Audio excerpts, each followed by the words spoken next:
Now at 5 a.m. on WKYT this morning, another fire has been linked to a string of arsons across central Kentucky.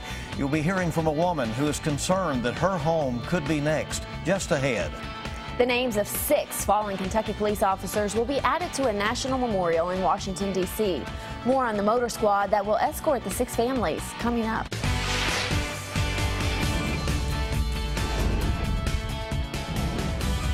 This is WKYT This Morning. Good Tuesday morning to you. Thanks so much for joining us. I'm Michelle Chamberlain. And I'm Bill Bryan, and here we are Tuesday morning, May 10th, really watching weather closely today. We certainly hope we have nothing like what happened out west in Oklahoma with the tornadoes. It's terrible to see all that video. But we still could have some strong storms. It's a WKYT First Alert Severe Weather Day, and let's check in with Micah this morning right off top. Good morning. Hey, good morning. Yeah, we're absolutely not going to see what we saw there in Oklahoma yesterday. Yesterday was just an outbreak type of situation for them. We're not in that type of setup. However, still I'm expecting a couple of severe thunderstorms later on this afternoon off into the evening hours. And there is that possibility. Damaging winds, hail will be our main concern. However, we can't rule out an isolated tornado or two. So let's start off with this morning showers moving on through. Here comes your line of thunderstorms, strong thunderstorms, not severe thunderstorms, but strong thunderstorms. As it tries to make its way toward us, it actually loses steam. It gets away from that energy that's still back toward the west. So it loses steam. We'll still get some rain out of this and some thunderstorms, but your severe weather threat comes later on this evening. And it looks like we're going to take it off into the night too. Strong, potentially severe storms is what we're talking about.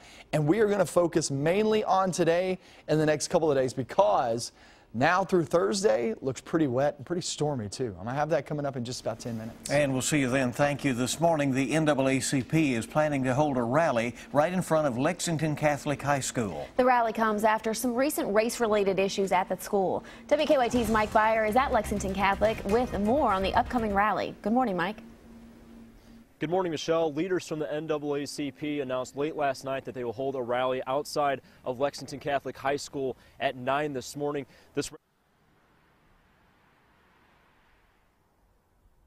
Since a 17-year-old student was charged with terroristic threatening and harassment. These charges came after a 14-year-old African-American Lexington Catholic football player said the teen, who was his teammate, sent him racially charged and threatening messages.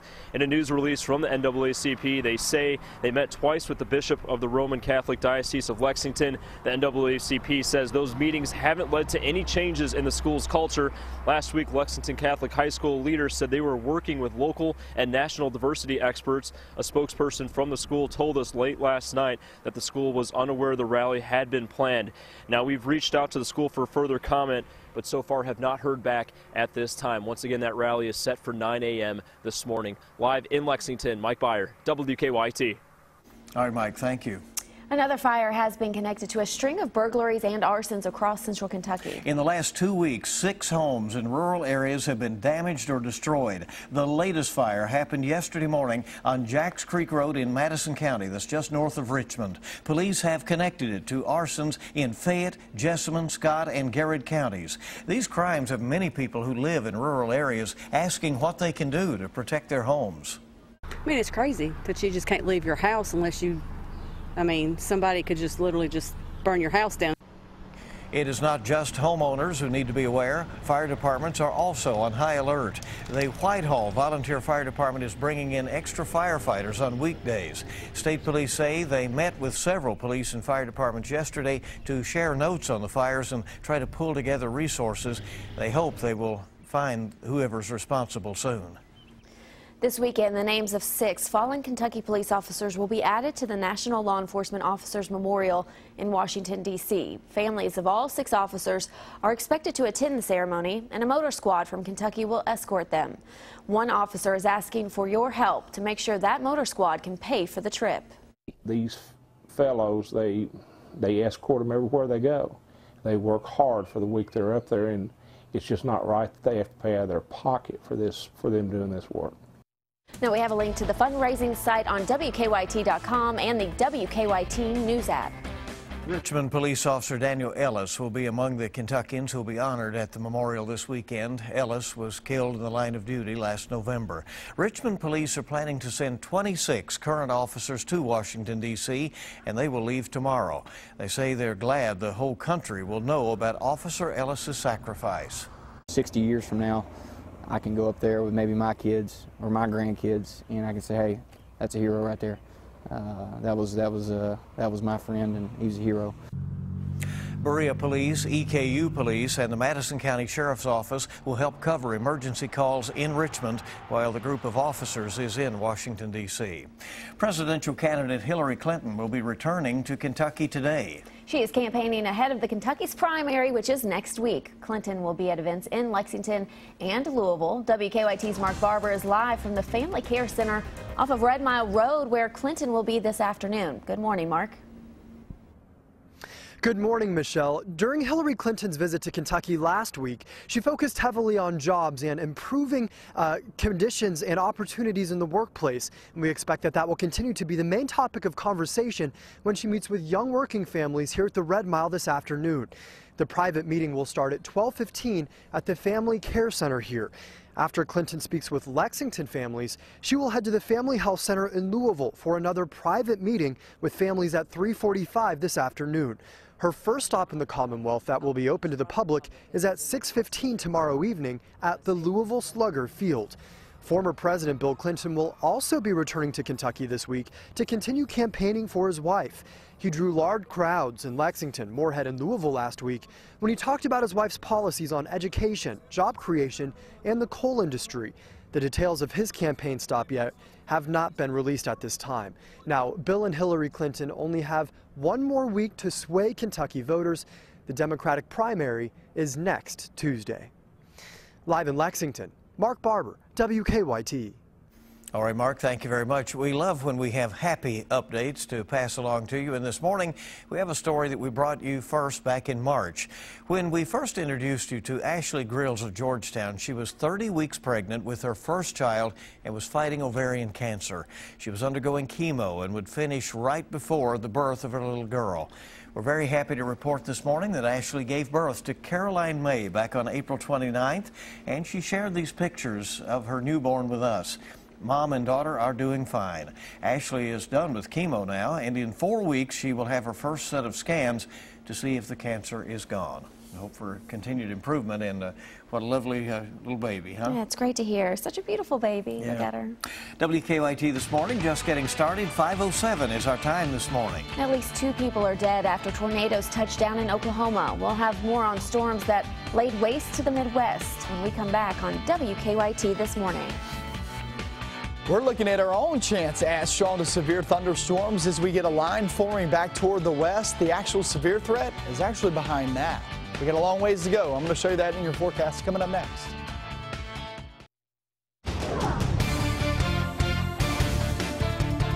We're getting some showers outside back toward the east, now crossing over that 75 corridor, the back edge of that, and now we're taking a break for our western zones. Much more rain's on the way, western zones. Don't let your guard down just yet. And over toward the east, it's not much. I mean, you're getting bits and pieces of some heavier downpours, but for the most part, it's just some light rain, a mass of that rolling on through. Like I said, a break for the western areas, and then we're watching back toward the west as this slowly but surely creeps toward our region. This is not, and I repeat, this is not your severe weather threat. Could you get an isolated cell out of that? It's possible. Just looking at the trends, it is possible. But however, this is not your main severe weather threat. That comes later on today. Let's get through it, okay? Temperatures are there in the 60s. That warm front is traveling northbound. You'll start to see these greens actually turn into yellows before the sun even rises. And that's because that warm air is traveling on in here. You don't have to have sunshine to actually warm things up. You just got to have that warm air creeping on in here, and that's what we're going to have today, 77 degrees. Again, it's pretty much where we went later on or yesterday afternoon, that is. And on and off through the day, at each part of the day, morning, afternoon, evening, you're going to have that chance to rain. But it's not going to rain all the time, if that makes sense, okay? So you'll have the chance there, passing shower or thunderstorm throughout the morning, afternoon, and evening. But it's not going to consistently rain on you all day long. So you will have big breaks here and there. You don't want the breaks because once you get the breaks, you may get some peaks of sunshine. That'll lead to those strong, severe storms later on this evening. Slight chance for all of the viewing area as of right now. We'll have to watch this because Storm Prediction Center out in Norman, Oklahoma was just talking about and their discussion that we have to watch and see if we get those breaks. If we get a lot of sunshine, you may see an enhanced risk of severe weather, which means we're bumping that severe threat up. But if you have the cloud cover, if the rain around, then you're just talking about keeping that at slight or maybe even dropping it to marginal risk. So it's really something to watch out for. And damaging winds, the large hail will be our main threat. However, with any system rolling through, we can never rule out the isolated tornado threat. Let's talk about the timing on this, okay? I will tell you this. Confidence is right there. I would say if there's low, medium, high, I would say medium on the timing. Reason being, because no weather models are matching up with any timing. But this is how I feel just watching the past couple of days in the trends on these models. This is where I feel it will be at this time. This is your severe timing. Not just your storms, but your severe timing.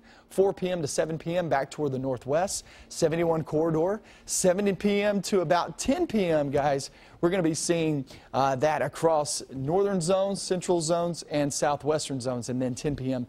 to 1 a.m. down toward the south and southeast. So it's going to go off through the evening and off into the night. And hopefully, I just don't see a setup like we saw in Oklahoma. At least 2 people are dead after tornadoes touchdown in Oklahoma yesterday. Now, this was an outbreak type of situation. And authorities say both men died just south of Oklahoma City. They say there's extensive damage to homes in the town of Winewood. After a large tornado touched down there, let's take a look at a video. Someone got out of the tornado. Police say they are trying to help those who lost their homes. We expect roads to be closed for maybe several hours. We will try to get the roadways open as soon as they are safe, and we have, the homes secured. Elsewhere in the plains, the National Weather Service says tornadoes touched down in Nebraska and Ohio, and baseball-sized hail fell near Lincoln, Nebraska. A lot went on yesterday. I was watching that yesterday, and there were several tornadoes on the ground. And at one time, there were 2 tornadoes, both roughly a mile wide at one time. And just very distinct funnel clouds. I mean, you know, just cloud to ground, major events there. Absolutely. I saw someone shoveling. It appeared to be snow, but it was hail. They had so much hail, they had to shovel it off the driveway. It was crazy. Yeah, absolutely. All right, our time this morning is 5:15 on WKYT, and it's good to have you with us. We have a lot more news coming up for you as you get your Tuesday off and rolling. Yeah, when we come back, we'll have a look at your money.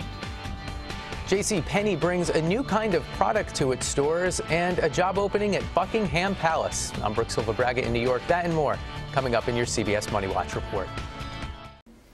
Welcome back into WKYT this morning. It's good to have you with us. It is 5:18 right now. Ever want to work in a palace? Well, a new job might let you do that. And T-Mobile phones now work in Cuba. Brooke Silva-Braga has the latest on your money. Stocks started the week relatively flat yesterday with major indexes mixed. The Dow lost 34 and the Nasdaq was up 14. T-Mobile phones will now work in Cuba. The mobile carrier reached a deal giving its American customers cell service while they're on the island. Cell phones are rare in Cuba. T-Mobile customers will also be able to call into Cuba from the U.S. at lower than normal rates. Washing machines and refrigerators are coming to nearly 500 JCPenney stores. The company tested the sale of major appliances in 22 markets earlier this year and will now expand the sale to nearly half of their stores. And help wanted at Buckingham Palace. The British royal family is looking for a new trainee butler. You'll welcome guests, polish silver, and handle luggage. You won't make much, less than $23,000 a year, but the job does come with a free room right there in Buckingham Palace. That's your Money Watch. For more, log on to CBSMoneyWatch.com. In New York, I'm Brooke Silva-Braga. So the word is they're a hit. McDonald's started testing out their new garlic fries a few weeks ago, and the results, people really like them. The fries sold out in a matter of days at restaurants around San Francisco. They're part of the chain's plan to try new things every year. This year, they've tried all-day breakfast and healthier ingredients like kale. McDonald's stock is up more than 10% this year, and it continues to trade at an all-time high. The company says it hopes to add more than 1,500 restaurants in Asia over the next 5 years. So a growth strategy for McDonald's, who apparently is making a pretty good turnaround. Yeah, it's making me hungry. There you go. It's awful early. Have some of those fries. Good to have you with us this morning. It's 5:20 now on your Tuesday morning on WKYT as you're up and at it, getting ready to stir here on this spring day. Yeah, get going. Sports is next. On the way next, UK football might play Southern Miss on a Thursday night. Then again, they might not. Also, more dealings with the UK women's basketball program. Another player decommits. That UK baseball, high school baseball on the way in sports. Getting some showers over in eastern Kentucky. That's moving east and northeastbound, taking a bit of a break for our western zones. And then the view spanning out. Yeah, here comes some strong thunderstorms back toward the west. In western Kentucky, look, this is going to make its way eastbound, and the farther it gets toward the east, the better likelihood of it falling apart. And when I say falling apart, you'll still get rain out of this. You'll still get a few rumbles of thunder as it gets a little bit closer, but it's not going to be as intense as what you see right now. Your severe weather concerns actually come later on this evening. Temperatures are there in the 60s. Pretty good feel outside, but it's a little bit of an eerie feel, though. We travel through your day, on and off throughout your day. 77 degrees there toward the afternoon. Then once we hit that 6 p.m. in the far northwest is when these storms move on in, and then they move on out right around midnight to about 1 a.m. down toward the far southeastern zones. Still a chance tomorrow morning at a few rumbles of thunder as well. So we're going to go through strong thunderstorms today, tomorrow, and on Thursday before Friday. We try to move this stuff on out. Let's check out sports, see what's going on.